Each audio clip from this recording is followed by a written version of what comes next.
Mindful parenting. ఒకప్పుడు అనన్య అనే తల్లి ఉండేది.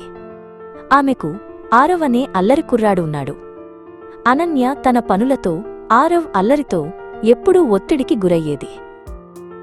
ఒకరోజు ఆరవ్ తన బొమ్మలతో ఆడుకుంటూ గది అంతా చిందరవందర చేశాడు. అనన్య అది చూసి కోపంతో, ఆరవ్, ఏంటిది, గదిని ఇలా ఎందుకు చేశావు అని అరిచింది. ఆరవ్ భయపడి బాధగా చూశాడు. ఆరవ్ ముఖంలో బాధ చూసి అనన్యకు చాలా బాధ అనిపించింది. నేను ఎందుకిలా ప్రవర్తిస్తున్నాను అని తనలో తాను అనుకుంది. వెంటనే తన అమ్మమ్మకు ఫోన్ చేసి తన బాధను చెప్పింది.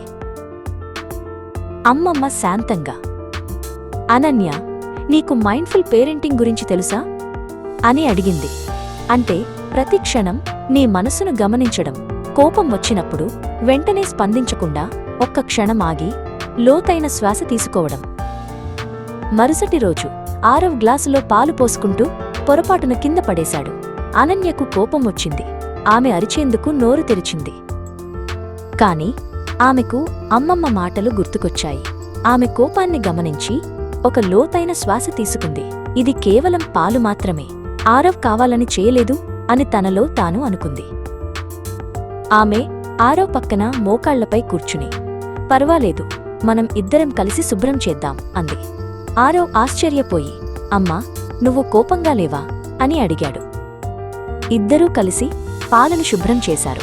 ఆ పని ఒక ఆటలా మారిపోయింది. ఆ రోజు నుండి అనన్య తన కోపాన్ని గమనించడం మొదలుపెట్టింది. ఆరవ్ ఏది చెప్పినా ఆమె ఫోన్ పక్కన పెట్టి శ్రద్ధగా వినేది. ఆరవ్ బాధపడినప్పుడు, నువ్వు బాధగా ఉన్నావు కదా, నేను నీతో ఉన్నాను అని చెప్పేది. అతని భావాలను అర్థం చేసుకోవడం మొదలుపెట్టింది. మెల్లగా వారి ఇల్లు ప్రశాంతంగా మారింది. ఆరవ్ తన భావాలను ధైర్యంగా వ్యక్తపరచడం మొదలుపెట్టాడు. అనన్యకు తన తల్లితో ఉన్న బంధం మరింత బలపడింది. మైండ్ఫుల్ పేరెంటింగ్ వల్ల వారి జీవితం ప్రేమతో, శాంతితో నిండిపోయింది.